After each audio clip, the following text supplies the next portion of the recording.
अस्सलामुअलैकुम एवरीवन। आज हम बनाने जा रहे हैं दुम्बा गोश्त आलू। तो मेरे साथ रहिए और रेसिपी को एंड तक देखते रहिए। किस तरह से लजीज दुम्बा गोश्त के साथ आलू डालकर तैयार किए जाते हैं, वो भी शोरबे वाले। तो इस लजीज सालन की वीडियो एंड तक देखते रहिए।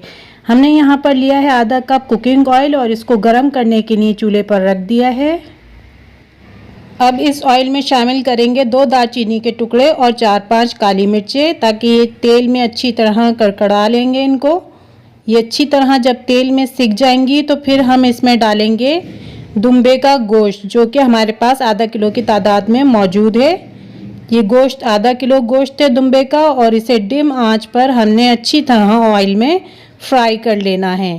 थोड़ा टाइम तो लगेगा, लेकिन अच्छी तरह से हमने इसको फ्राई कर लेना है हर तरफ से।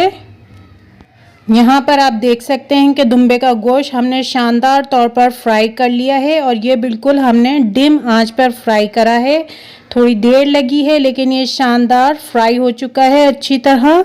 तो इसी तरह आप भी इसको फ्राई कर लेंगे अच्छी तरह। जब गोश्त फ्राई हो जाएगा तो इसमें डालेंगे सौंठ, 1/2 टेबल स्पून ले रही हूँ मैं। आप देख सकते हैं पिसी हुई अदरक है ये। नमक आप अपने जायके के मुताबिक डाल सकते हैं। और इसमें डालेंगे लहसुन पाउडर 1 टेबल स्पून। आप चाहें तो फ्रेश लहसुन भी डाल सकते हैं। और बाकी के मसालों में हम शामिल करेंगे 1/2 टेबल स्पून हल्दी, और इसके बाद मैं लूँगी इसमें 1 tablespoon red chilli powder, यानी कि लाल मिर्चें पिसी हुई। अब इसमें शामिल करेंगे 1 टेबल स्पून ज़ीरा।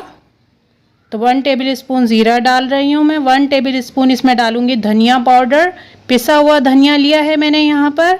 और अब लेंगे गरम मसाला। तो गरम मसाले में मैं ले रही हूँ बादियान का फूल 1 टूटा हुआ, 2 सब्ज़ी इलायची, 2 लौंग, दालचीनी के 2 टुकड़े और 4-5 काली मिर्चें, ये मैं इसमें डाल दूँगी। और अब इन तमाम मसालों को चमचे की मदद से अच्छी तरह मिक्स कर देंगे, ताकि ये साथ साथ थोड़ी देर जो है मसालों के साथ फ्राई हो जाए अच्छी तरह।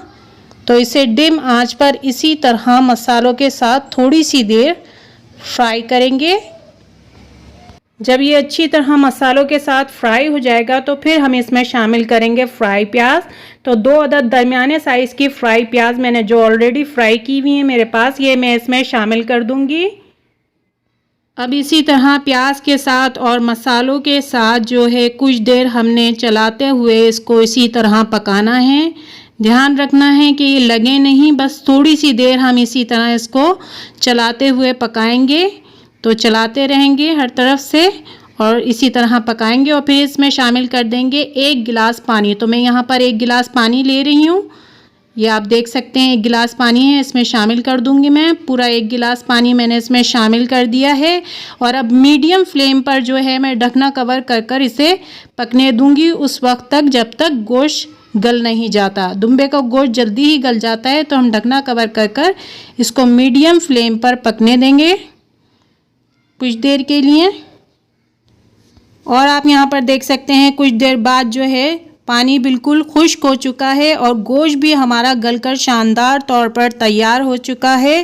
बिल्कुल शानदार सा भुनाई हो गया है ये, कि ऑयल अलग से नज़र आ रहा है। इसी तरह हम भुनाई कर लेंगे और फिर इसमें शामिल करेंगे आलू। तो यहाँ पर 4 अदद आलू लिए हैं मैंने दरमियाने साइज़ के, और उनको इस तरह से कट कर लिया है। अब इन आलूओं को मैं इसमें गोश्त में शामिल कर दूँगी, और आलूओं के साथ ही मैं इसमें शामिल करूँगी दही। तो मेरे पास घर की जमी हुई फुल क्रीम दही है ये, और आधा पाव दही मैं इसमें शामिल कर रही हूँ।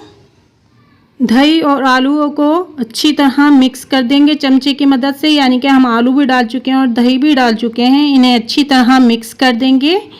बिल्कुल अच्छी तरह मिक्स करने के बाद डिम आंच पर जो है पकने के लिए इन्हें छोड़ देंगे। इस तरह डिम आंच पर छोड़ेंगे ढकना कवर करके, कि इसमें दही के पानी में ही आलू अच्छी तरह गल जाएं। तो ढकना कवर कर देते हैं और डिम आंच पर इसे पकने देते हैं आलूओं के गलने तक।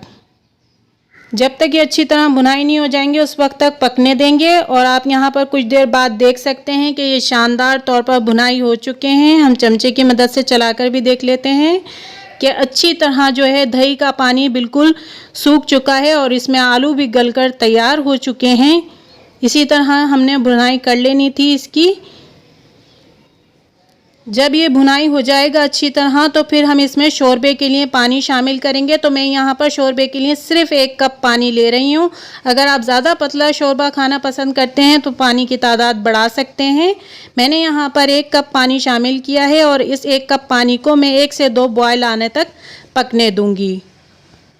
तो ढकना कवर कर हम इसको बॉयल आने तक पकने देंगे। ढकना कवर कर देते हैं कुछ देर के लिए और बॉयल आने तक इसको पकने देते हैं ताकि हमारा शानदार सा शोरबा तैयार हो जाए। और आप यहाँ पर देख सकते हैं शोरबे वाला दुम्बा आलू गोश्त यहाँ पर बिल्कुल तैयार हो चुका है। लजीज सा शानदार सा बिल्कुल पक कर रेडी हो चुका है। और अब हम इसका चूल्हा बिल्कुल बंद कर देंगे क्योंकि हमें इसमें मज़ीद बॉयल नहीं देना, यानी कि मज़ीद शोरबे को नहीं सुखाना है। और इसमें शामिल करेंगे अब यहाँ पर हरी मिर्च। तो कटी हुई हरी मिर्च है मेरे पास, वो मैं इसमें शामिल कर दूंगी चूल्हा बंद करने के बाद।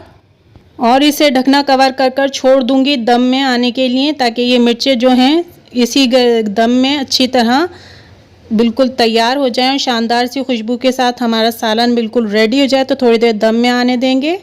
और यहाँ पर दम में आने के बाद जो है सालन बिल्कुल रेडी हो चुका है।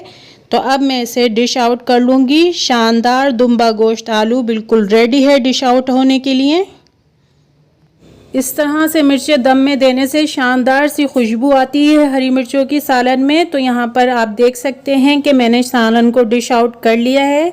बिल्कुल शानदार सा दुम्बा गोश्त आलू बेइंतहा लजीज बनता है ये शोरबे वाला। लेकिन अब इसमें गार्निशिंग के लिए मैं यहाँ पर डालूँगी हरा धनिया। तो हरा धनिया इसमें डाल देते हैं। हरा धनिया डलने के बाद ये बेइंतहा खूबसूरत लग रहा है सालन और बहुत ही लजीज भी बनकर तैयार हुआ है दुम्बा गोश्त आलू। जब आप इस रेसिपी को ट्राई करेंगे तो आपको अंदाज़ा होगा कि ये कितना शानदार सालन बनकर तैयार होता है। उम्मीद है आपको हमारी रेसिपी पसंद आई होगी। अगर रेसिपी आपको पसंद आई है तो लाइक कीजिए, शेयर कीजिए, चैनल को सब्सक्राइब कीजिए। Thanks for watching. Thank you so much.